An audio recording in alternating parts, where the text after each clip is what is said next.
Just as I went back to the production floor, the usual happened. The line broke down. I immediately feared the worst, that we would have to work the Saturday that week. As always, it was another mechanical problem, this time involving both the paint tank and the oven.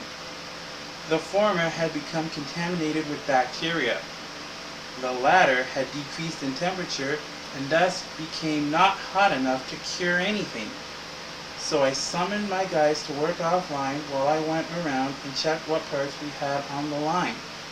As soon as the managers came out and deduced that there was a serious problem with the conveyor line, they went to get the welder/mechanic to try and figure out the problem. When they realized that there was no way to fix the problem as fast as they wanted it resolved, they, in a very odd display of kindness and badly needed common sense, sent all of us home early.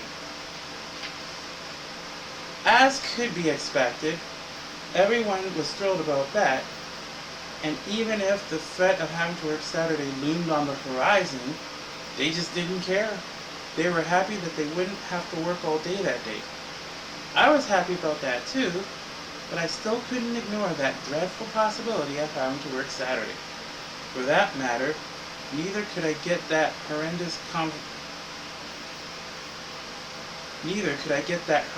conversation Ralph had with me earlier that day out of my head. As I made my way home, I began to ask myself, why is Ralph so worried about being sued? If he wasn't such a cheapskate to begin with, he wouldn't be worried about being sued by his employees now. I also wondered to myself why he was worried about his employees starting their own businesses and quitting their jobs. After all, his employees stood no chance of getting a raise whatsoever, no matter how hard they worked. Countless employees of his, including me, would ask him a question about certain things, but Ralph would, without fail, fly off the handle and get his nose out of his joint over it. Yikes. I hope you can understand now why I want to be able to quit my job one day. It's not as if I want to sit at home all day and be lazy. It's just that is not the kind of man I want to spend the rest of my life working for. Not for all the money in the world. Getting people outside my workplace to understand that is a whole other battle unto itself. When I got home that day, it was approximately noon. I immediately jumped in the shower and changed.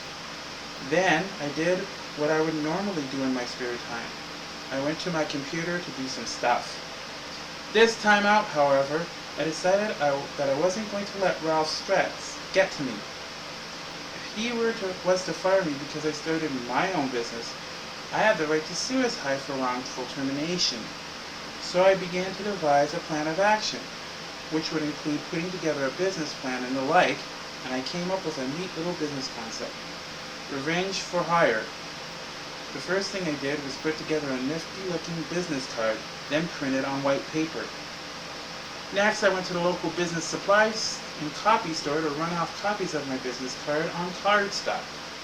After this was done, and I had paid for it, I cut the sheets into actual business cards, as I had to do this in spreadsheet fashion on my computer prior thereto, and I simply left the store, armed with about 100 business cards to hand out to my coworkers at work the next day, regardless of any of Ralph's opinions about it.